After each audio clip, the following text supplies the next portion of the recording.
একই দিনে যখন বাসার সব মানুষের পছন্দের খাবারগুলো হয় কেমন হয় বলেন তো।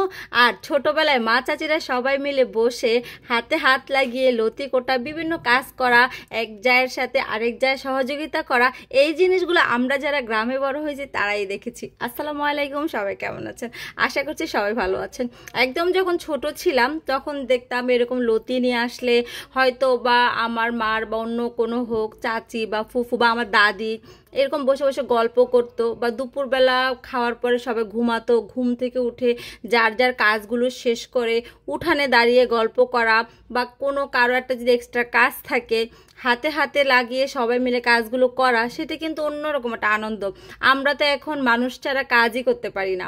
তো এইদিকে আমার আম্মু লতি আনছে, সেই লতিগুলো একদম চিকন চিকন গ্রামের যে লতিগুলো হয়, তো সেই লতিগুলো আমার আপার আম্মু কাটতেছিল, আর আমার হঠাৎ করে মনে পড়লো। আর গ্রামে দেখবেন এক ঘরে যদি মেহমান আসে, ধরেন বিয়ে বাড়ি থেকে বা থেকে কোথাও থেকে, তখন কিন্তু অন্যান্যরা কিন্তু সহযোগিতা করে। ঢাকা শহরে আমরা যেটা কিন্তু পাই না, এই জন্যই হয়তো বা আমরা একটু হেল্পিং হ্যান্ডের উপর বেশি নির্ভরশীল। এইদিকে এই রান্নাটা কিন্তু আমার মা করছে লতি দিয়ে চিংড়ি মাছ। তো আমি আসলে যেটা বলেছিলাম, একদিনে এক একজনের এক একটা প্রিয় খাবার, তারপরে দেখবেন প্রত্যেকটা খাবারই কিন্তু মজা। দেশি মুরগি দিয়ে কাঁঠালের বিচি, তারপরে লতি দিয়ে চিংড়ি মাছ, এবং বড় একটা ইলিশ মাছ কাটা হয়েছে। এই মাছটা আমার আম্মার জন্য স্পেশালি রাখা হয়েছে।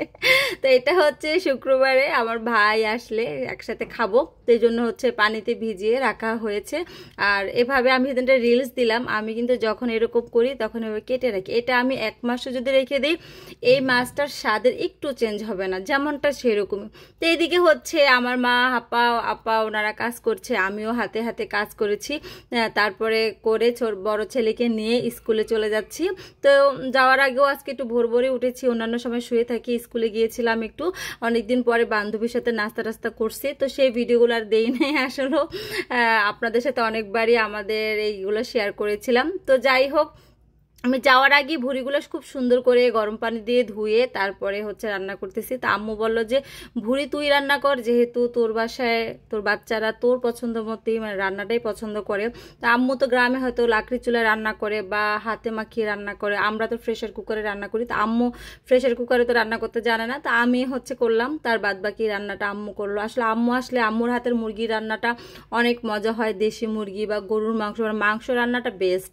তো যাই হোক, এদিকে আমি হচ্ছে সব ময় মশলা দিয়ে তারপরে হচ্ছে কষাচ্ছি। আসলে যেহেতু ভুড়ির রান্নাটা একটু যত্নশীল হয়ে করতে হয়, তো এই তো আমার ভুড়িগুলো সব দিয়ে দিয়েছি। আর অনেকটা সময় ধুয়েছি, এতটা সময় ধুয়েছি, কারণ ভুড়ি যত ধুবেন, ভুড়ি জিনিসটা মনে করেন যে ছোট বাবুদেরকে যেরকম একদম আদরে যত্নে করে রাখা হয়, এটাকে এইরকম, কারণ এই জিনিসটা সব এত পছন্দ করে।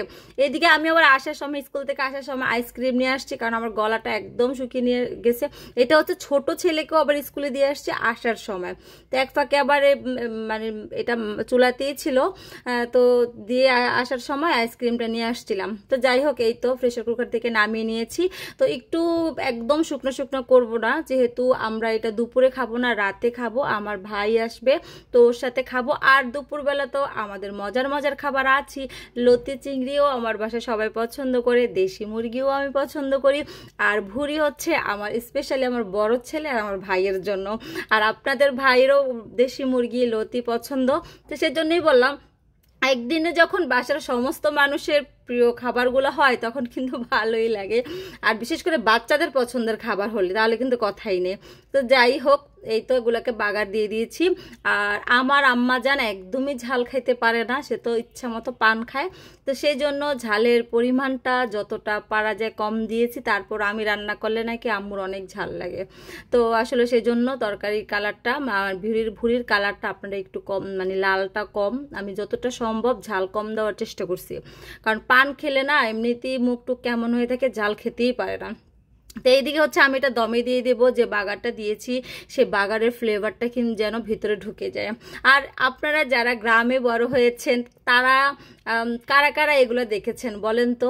এখনো কিন্তু দেশ গ্রামে, আমার শ্বশুর বাড়িতে গেলে কিন্তু আমি এখনো দেখি, আমরা যখন যাই সবাই মিলে হাতে হাতে কাজ করে, এই জিনিসটা না খুব ভালো লাগে। কিন্তু ঢাকা শহরে এই জিনিসগুলো একদমই দেখা যায় না। আসলে অতীতের স্মৃতিগুলা সত্যি অনেক মধুর। আর আমার থেকে যারা একটু বেশি বয়স বা যারা আরেকটু মফস্বলে বড় হয়েছে তাদের মানে স্মৃতিটা আমি মনে করি আরো মধুর।